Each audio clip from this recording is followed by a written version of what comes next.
पिछले शुक्रवार को हुए मैच में आप सभी लोगों ने अर्धशतक पूरा कर लिया, हाफ सेंचुरी कंप्लीट कर लिया है। आज के इस मैच में हम उसी पारी को आगे बढ़ाएंगे।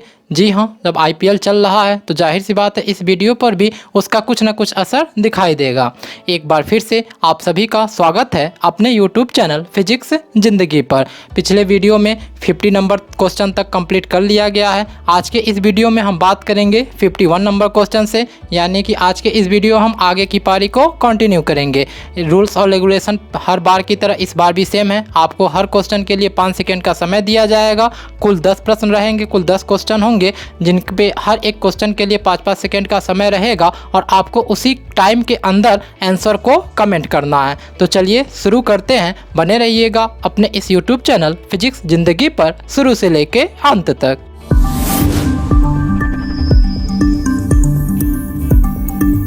आज के इस वीडियो का सबसे पहला क्वेश्चन और एमसीक्यू के ऑर्डर के अकॉर्डिंग 51 नंबर क्वेश्चन आपके स्क्रीन के सामने है। इसमें आपसे पूछा गया है, सर्वप्रथम किसने बताया प्रकाश तरंगों के रूप में संचरित होती है? Who first told that light is a wave? आपको इसमें यह पूछा गया है कि सबसे पहले प्रकाश जो है, प्रकाश का जो संचरण है वो तरंगों के रूप में होता है, इसके बारे में किसने बताया था? लाइट जो है वो वेव के फॉर्म में ट्रेवल करता है, इस बात की जानकारी हमें सबसे पहले किसने दिया था? इसके ऑप्शंस देख लेते हैं। यहाँ पे 4 ऑप्शन हैं जिनमें फर्स्ट दिया गया है Newton, Huygens, Compton, de Broglie. ये चारों ऑप्शन दिए गए हैं। आपको इन्हीं में से बताना है कि सबसे पहले यह किसने बताया था कि प्रकाश का जो संचरण है वह तरंग के रूप में होता है, लाइट जो प्रोपेगेट करता है वह वेव के फॉर्म में करता है। 5 सेकेंड का समय है, इसके अंदर आप अपना आंसर कमेंट कीजिए।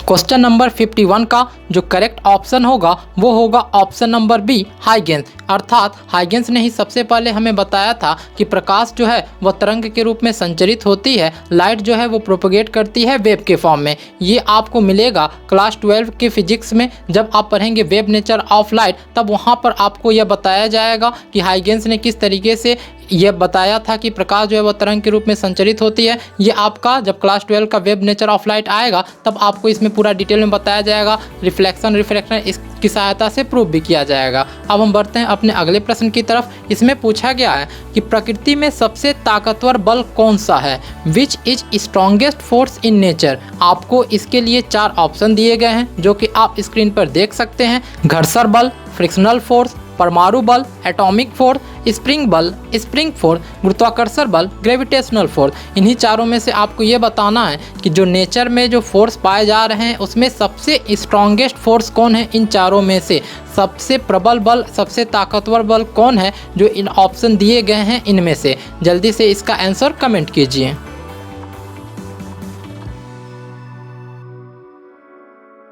टू नंबर क्वेश्चन का जो सही ऑप्शन है वो होगा ऑप्शन नंबर बी, यानी इसका जो आंसर है वो होगा परमाणु बल, एटॉमिक फोर्स। यह जो है इन चारों बलों में सबसे अधिक ताकतवर बल है, सबसे स्ट्रॉन्गेस्ट फोर्स है। अब बढ़ते हैं अगले प्रश्न की तरफ। इसमें पूछा गया है विस्थापन में परिवर्तन की दर कहलाता है rate of change in displacement is known as. काफ़ी आसान क्वेश्चन है, मुझे पूरा उम्मीद है कि आप सभी लोगों का जवाब इसमें सही आएगा। इसमें ऑप्शंस देख लेते हैं। ऑप्शन नंबर ए वेग, वेलोसिटी। ऑप्शन नंबर बी बल, फोर्स। ऑप्शन नंबर सी त्वरण, acceleration. And last option D घनत्व, डेंसिटी। इन चारों में से विस्थापन में परिवर्तन की दर को क्या कहते हैं? आखिर कौन है rate of change in displacement कहा जाता है? जल्दी से आंसर कमेंट कीजिए।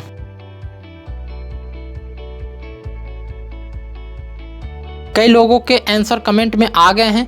जैसा कि हम जान रहे हैं कि जो आपका घनत्व होता है, डेंसिटी होता है, वो होता है मास अपॉन वॉल्यूम, यानी घनत्व का फार्मूला होता है द्रव्यमान बटा आयतन। जबकि त्वरण है ये होता है वेग परिवर्तन की दर, यानी कि change in velocity upon time, acceleration को बोला जाता है। बल के बारे में बल होता है द्रव्यमान गुणे त्वरण, यानी कि force is equal to mass into acceleration. तो इन तीनों के बारे में आपको फार्मूला मिल चुका है। और जो चौथा था वेलोसिटी, इसका होता है डिस्प्लेसमेंट अपॉन टाइम। और आपके क्वेश्चन में यही पूछा गया है कि विस्थापन में परिवर्तन की दर rate of change in displacement, तो डिस्प्लेसमेंट अपॉन टाइम वेग का फार्मूला है। तो आपके क्वेश्चन का 53 नंबर क्वेश्चन का जो सही आंसर होगा वो होगा वेग, वेलोसिटी, यानी option number A.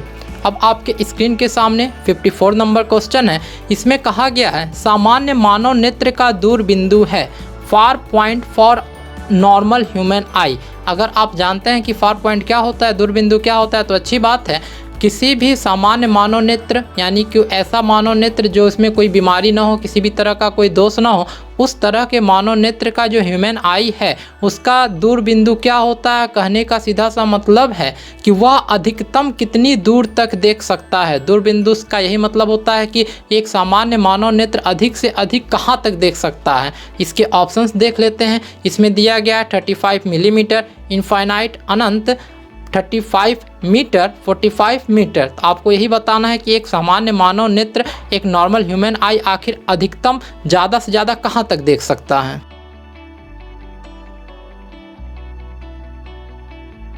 Fifty 54 number question का जो करेक्ट ऑप्शन है वो होगा option number B, infinite.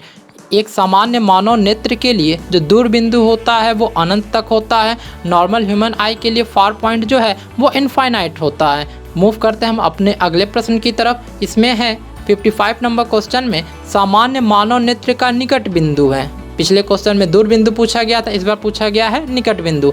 Near point for normal human I. Near point दूर बिंदु में आपको बताया गया कि जहाँ मैक्सिमम आप देख सके। निकट बिंदु यह होता है कि आप मिनिमम यानी कम से कम कहाँ तक अच्छे से देख सकते हैं बिना आँखों को तकलीफ दिए हुए, कहाँ तक आप अच्छे से लगातार देख सकते हैं। इसके ऑप्शन दिए गए हैं 3.6 सेंटीमीटर, 45 सेंटीमीटर, 4.2 सेंटीमीटर, 25 सेंटीमीटर। इन्हीं चारों में से आपको बताना है कि सामान्य मानव नेत्र का निकट बिंदु कहाँ होता है, कितने दूरी पर है। सेंटीमीटर में सभी ऑप्शन दिए गए हैं। नियर पॉइंट कितने सेंटीमीटर पर होता है।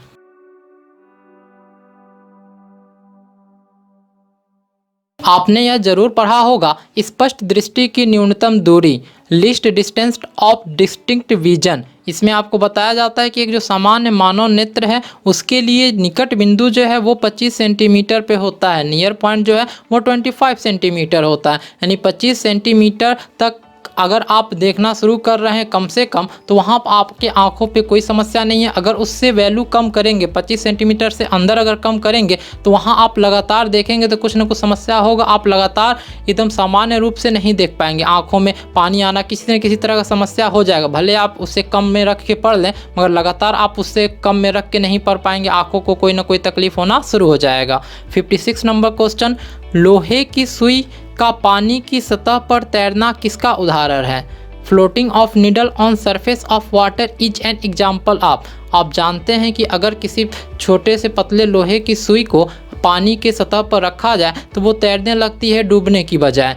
आप इसको करके चाहे तो देख सकते हैं। एक कागज़ का टुकड़ा पानी की सतह पर रख दीजिए, उसके ऊपर एक नीडल रख दीजिए। थोड़ी देर बाद जो कागज़ का टुकड़ा है वो गल के पानी के अंदर चला जाएगा, जबकि जो सुई है वो तैरने लगेगी। तो यही पूछा गया आखिर ऐसा क्यों होता है, ये किसका उदाहरण है। इसके ऑप्शन दिए गए हैं त्वरण, एसिलेशन, क्या ये एसिलेशन के कारण होता है, या फिर आगे के ऑप्शन दिए गए हैं श्यानता, विस्कोसिटी, पृष्ठ तनाव, सरफेस टेंशन, और इनमें से कोई नहीं, नन ऑफ दिस। आपको बताना है कि सुई का पानी के सतह के ऊपर तैरना, floating of needle on surface of water, इनमें से किसके कारण होता है। विस्कोसिटी के कारण, सरफेस टेंशन के कारण, कि एसिलेशन के कारण, या फिर इन तीनों में से कोई नहीं। जल्दी से कमेंट कीजिए।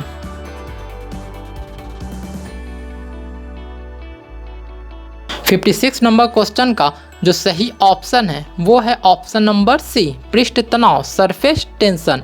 ये सरफेस टेंशन ही है जिसके कारण लोहे की सुई जो है वो पानी की सतह पर तैरने लगती है। सरफेस टेंशन क्या होता है ये आप आसानी से सर्च करके कहीं पर भी देख सकते हैं, बुक में या फिर इंटरनेट पे आप देख सकते हैं। वैसे आपने क्लास 11th में सरफेस टेंशन के बारे में पूरा डिटेल में ज़रूर पढ़ा होगा। अब मूव करते हैं 57 नंबर क्वेश्चन की तरफ।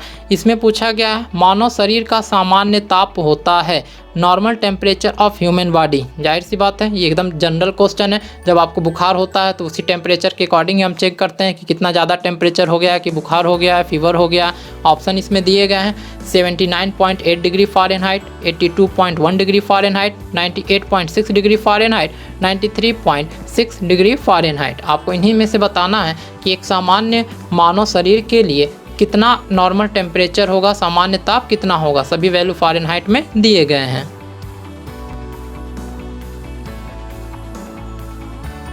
57 नंबर के लिए जो सही आंसर है वो है 98.6 डिग्री फ़ारेनहाइट। फ़ारेनहाइट को अगर हम सेल्सियस में कन्वर्ट कर दें तो हमें मिलेगा 37 डिग्री सेल्सियस। यानी एक सामान्य मानव शरीर के लिए जो सामान्य ताप है, जो नॉर्मल टेम्परेचर है, वो फ़ारेनहाइट में होता है 98.6 डिग्री फ़ारेनहाइट, जबकि डिग्री सेल्सियस में होता है 37 डिग्री सेल्सियस। फ़ारेनहाइट से डिग्री सेल्सियस में कैसे कन्वर्ट करते हैं वो आपको पिछले वीडियो में बताया जा चुका है। फ़ारेनहाइट, डिग्री सेल्सियस, केल्विन, इसके बारे में प्रश्न पिछले वीडियो में आ चुके हैं। अब बढ़ते हैं अपने अगले प्रश्न की तरफ। 58 नंबर क्वेश्चन, क्यूसेक से मापा जाता है। Cusec is use to measure. Option देखिए, आखिर क्यूसेक से क्या क्या माप सकते हैं। जो इसमें दिया गया है कि किसे हम माप सकते हैं। जल का बहाव, फ्लो ऑफ वाटर, जल की मात्रा, क्वांटिटी ऑफ वाटर, जल की शुद्धता, प्योरिटी ऑफ वाटर, जल की गहराई, डेप्थ ऑफ वाटर। इन चारों में से आखिर ऐसा कौन है जिसे मेजर करने के लिए क्यूसेक का यूज किया जाता है।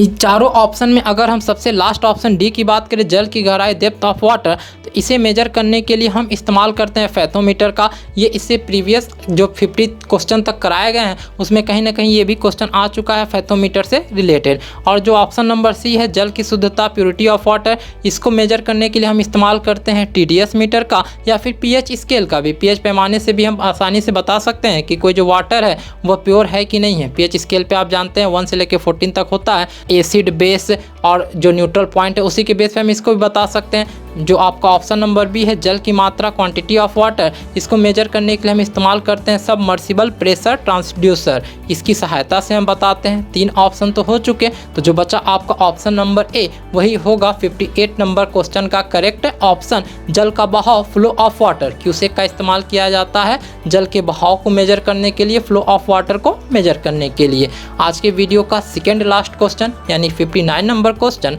पानी के अंदर हवा का बुलबुला व्यवहार करता है।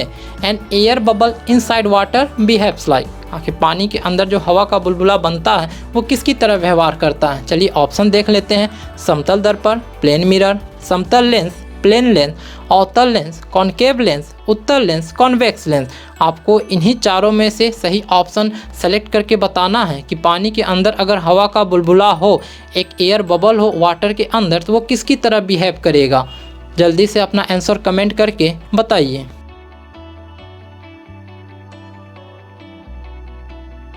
59 नंबर क्वेश्चन का जो करेक्ट ऑप्शन है वो है ऑप्शन नंबर सी, अवतल लेंस। क्लास 11th में आपको ये टॉपिक पढ़ाया जाता है। इसमें आपसे जो पूछा गया था कि पानी के अंदर हवा का बुलबुला कैसा व्यवहार करेगा, तो वो व्यवहार करेगा अवतल लेंस की तरह। आज के वीडियो का आखिरी क्वेश्चन, मतलब आज की पारी का आखिरी रन आप बनाने वाले हैं, वो है 60। इसमें पूछा गया है विद्युत चुंबकीय प्रेरक की खोज किसने किया था। Who discovered electromagnetic induction. Options देख लेते हैं। Fleming, Maxwell, Ampere, Faraday. इन चारों में से ऐसे कौन हैं जिन्होंने विद्युत चुंबकीय प्रेरक की घटना की खोज किया, इलेक्ट्रोमैग्नेटिक इंडक्शन के बारे में बताया।